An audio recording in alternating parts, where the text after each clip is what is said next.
welcome to Life Addictions Recovery and Prevention Show. My name is John Laus, and I am a certified recovery specialist here in the state of Florida. Every week we bring you a special guest, and today is no different.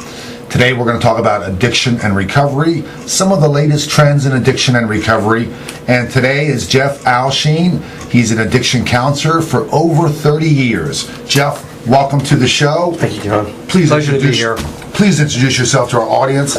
Tell us a little bit about what it is you do. Hi, I'm Jeff Alshin. I've been an addiction therapist for many, many years. I do group work, individual sessions.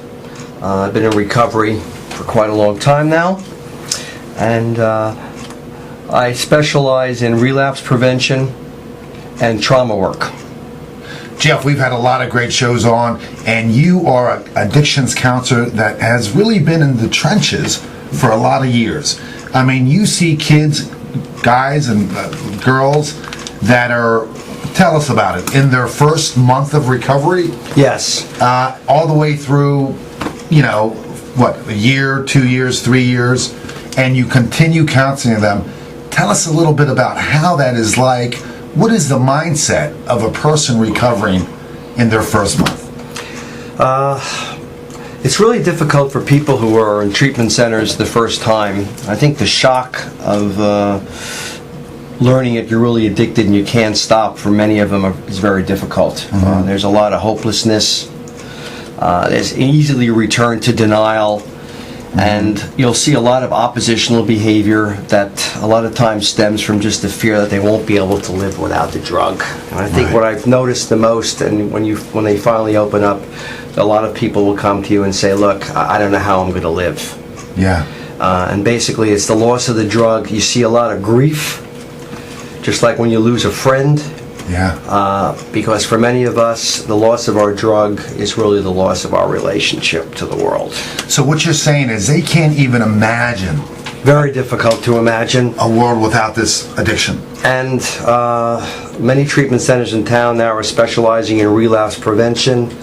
One of the places that I'm affiliated with, I'd say the average admission is 7 or 8 or 9 admissions. Uh-huh. And at that point in time, you can really see the insidious nature of the disease, trying to convince you really that there is no life without illicit drugs. Yeah.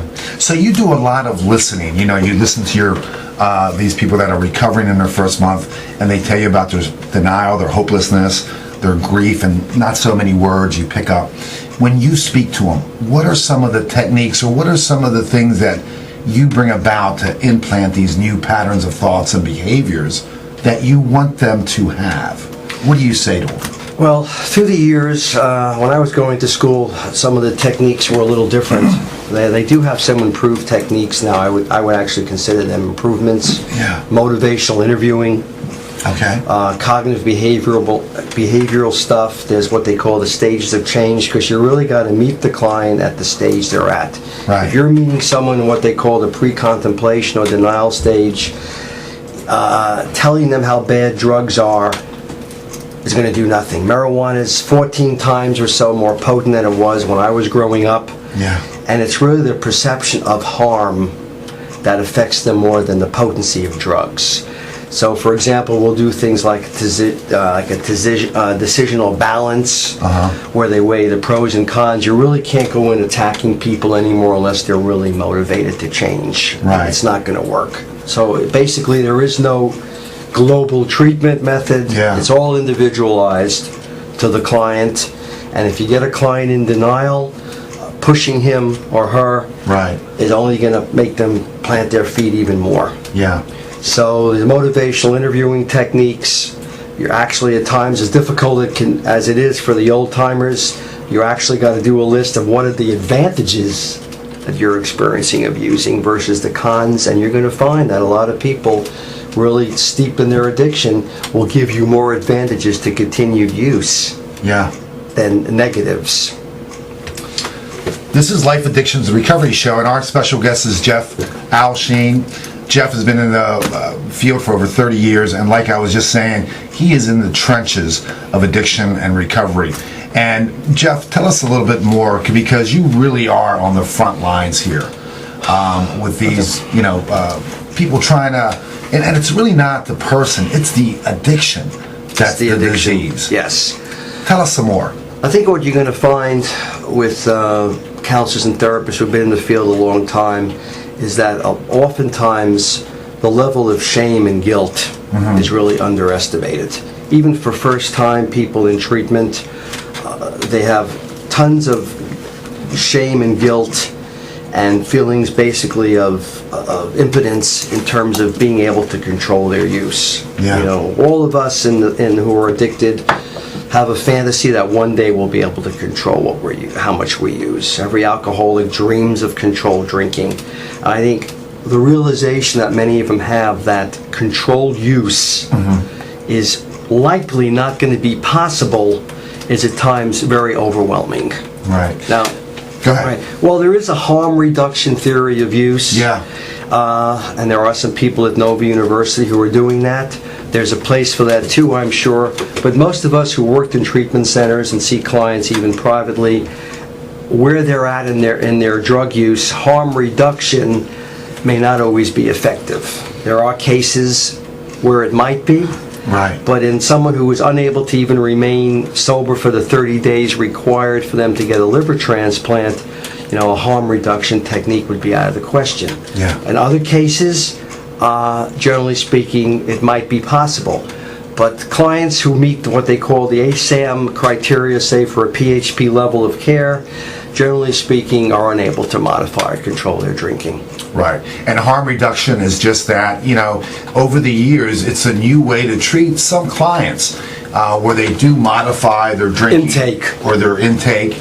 And, doing less is often a lot better than doing a whole lot of what they used to be doing. Absolutely. But I think what a lot of people don't realize, and I'm sure we'll hear from some of the leaders in the field after this, I think the route of administration, for example, shooting heroin, intravenous use, right. I think harm reduction in those cases.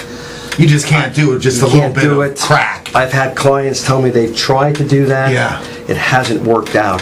There seems to be more success, if you want to call it that, in the alcoholism.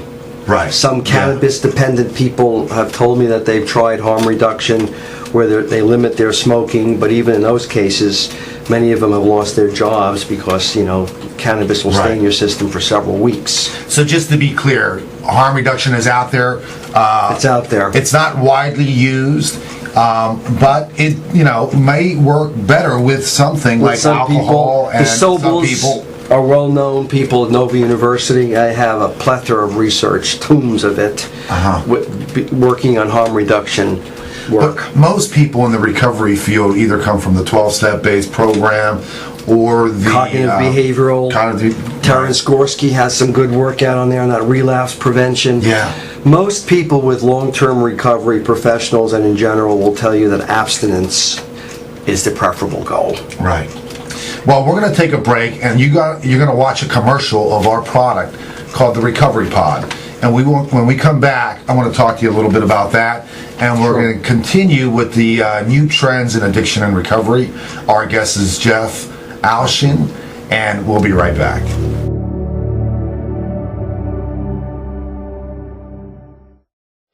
Imagine a world without addictions. I lost my father. I lost my best friend.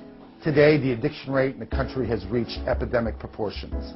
It seemed that only a miracle could stop addictions. But instead of a miracle, we are given the Recovery Pod.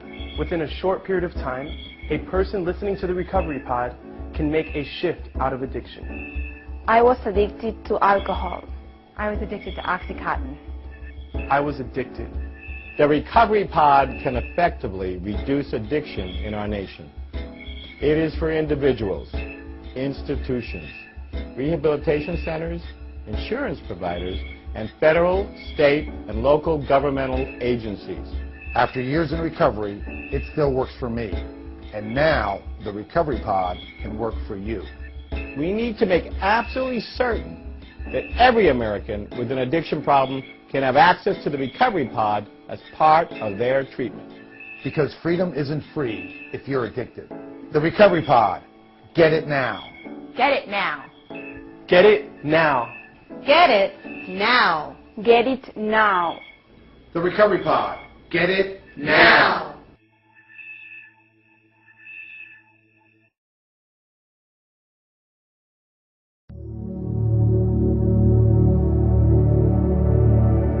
Hi, and welcome back to Life Addictions, the Recovery and Prevention Show. Our guest, Jeff Alshin, is here. Jeff, we just saw a 1-minute commercial about the Recovery Pod. It's an MP3 player that's already downloaded with audio.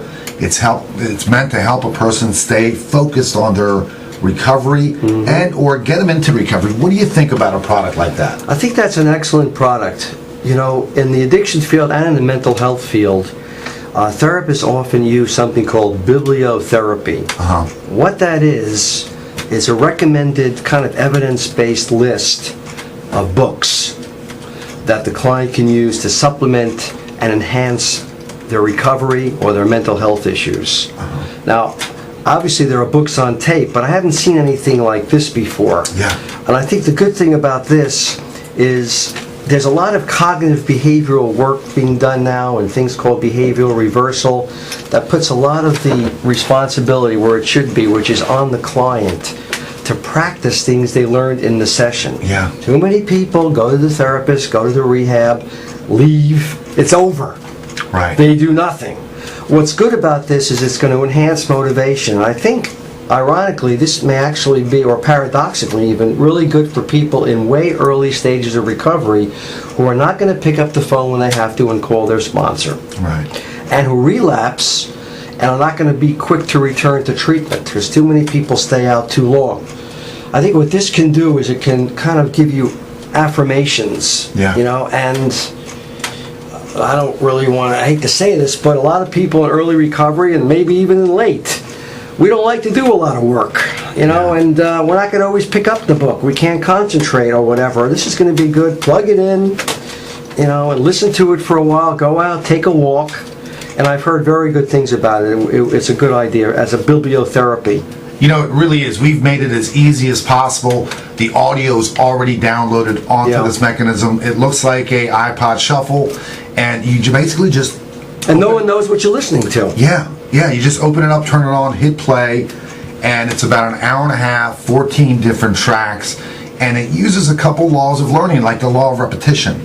Excellent. And the law of recency, which is something you hear the most recent, you're going to retain. Very easy to listen to, and like the commercial said, call the number 717-991-4755, or the website, which is lifeaddictions.com, and that is our great product, and a lot of places use it. Yeah, I think also I add one more thing on that. There is unfortunately still a lot of stigma attached to recovery addiction. And a number of people, you'd be surprised, in early recovery, they're actually, especially if there's social anxiety as a co-occurring disorder, they're reluctant to even go to a meeting. Yeah. It's hard for them to get in there. It's hard for them to speak to anyone during the day if they have a craving. You know, they're not going to just go up to anybody. And no one really knows what you're listening to when you listen to this. So I think in a way, it kind of desensitizes a person to the disease that they have. And a number of people have told me it made them more comfortable, really, even in accepting the problem that they have. Yeah. And it is used in other fields. So I'm surprised that no one came up with the idea before. Yeah. But I think it's going to be good, and it was a smart thing to do. Jeff, tell us a little bit more about, we were talking about the new trends in addiction and recovery, and the sad part is, some of the new trends in addiction are very sad. You've got some statistics, you've got some information you wanted to share with us about some of these crazy, very inexpensive ways that people are really destroying their lives. Yes. Talk to us a little bit about what you've seen recently. Recently, before I get into the pill popping thing, is the bath salts. Yeah. That is extremely sad. Yes, it's the same bath salts we relax. Kids are snorting it. It has mephedrine in it, and they have actually something else. It's amazing. As addicts, many of us can't even pronounce the drugs we're using. When we grew up, cannabis was hard enough to produce, or alcohol substrates were hard enough to pronounce. But this bath salt is like methamphetamine. Yeah.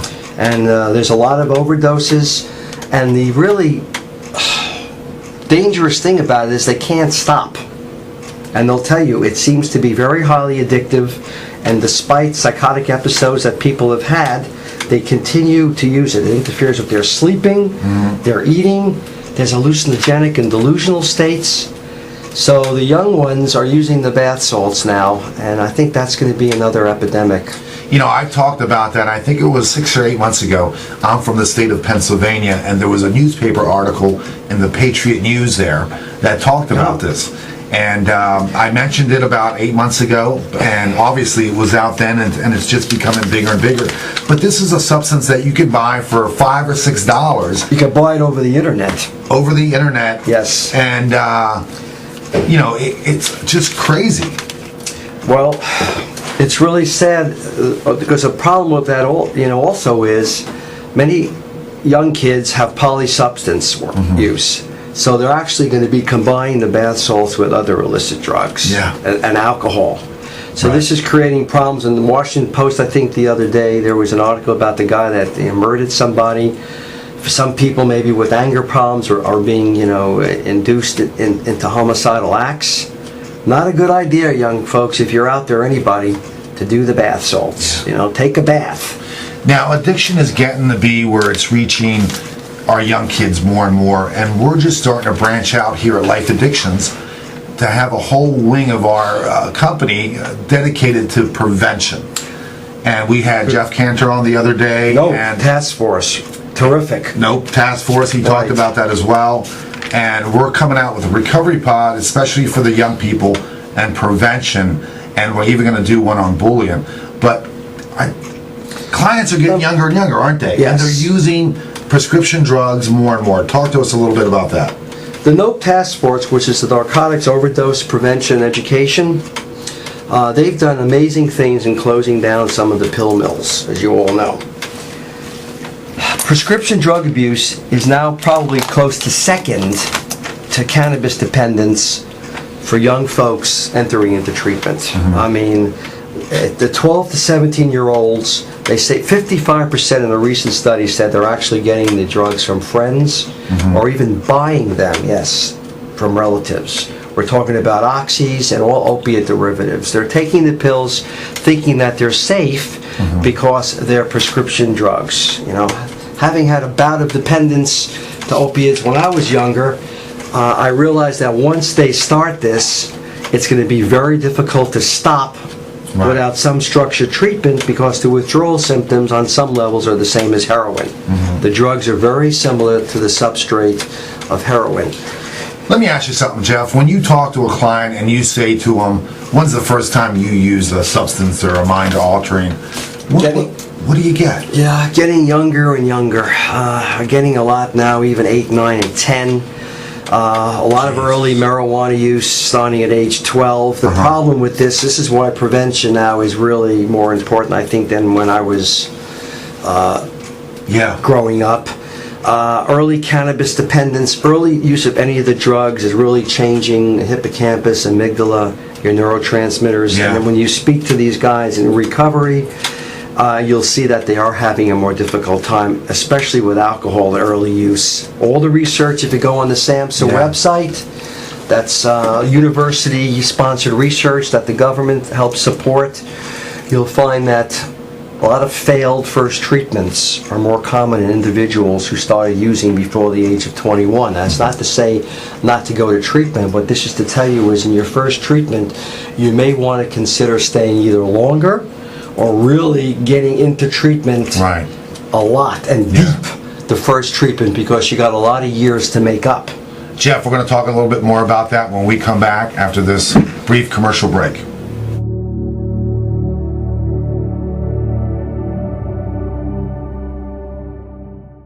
Life Addictions, the recovery program, has been under development for over 3 years.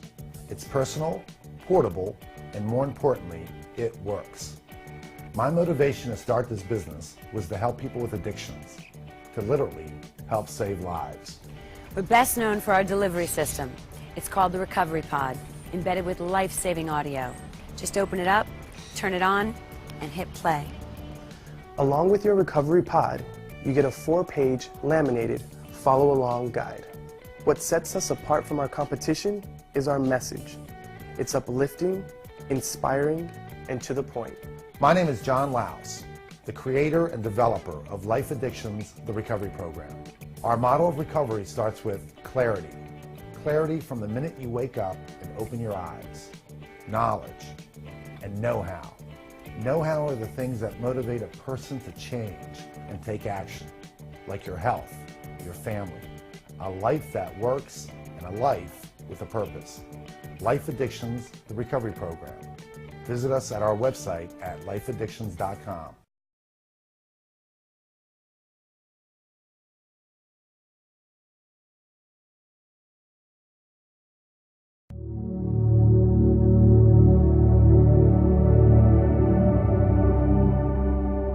Hi, welcome back to Life Addictions, the recovery and prevention show. Jeff Alshin is here, our special guest. He's an addiction counselor for over 30 years. And Jeff, you've been deep in the trenches of recovery and helping people get on with their lives without addiction. We were talking about some of the latest trends in addiction and recovery, and we've identified prevention as being more important today than ever before. During our break, you mentioned about cannabis and marijuana, and I said over half the country is for it. They want to legalize it. I'm not for it, but half the people out there are. Talk to us a little bit about that, and even how it helps people, if it does through some of their ailments like, cancer or back pain or whatever it is. Well, I don't know how much time we have to go into things, but let me just start by saying any addiction professional in the field, whether in recovery or not, will never suggest marijuana maintenance to anybody in recovery. What I'm seeing now, and not just myself, I guess I'm more or less semi-retired, but what I'm seeing even in the few places I'm going into now to work is the number one really treatment admission is cannabis. Now you might say, how can that be? Well, how it could be is there's tons of research.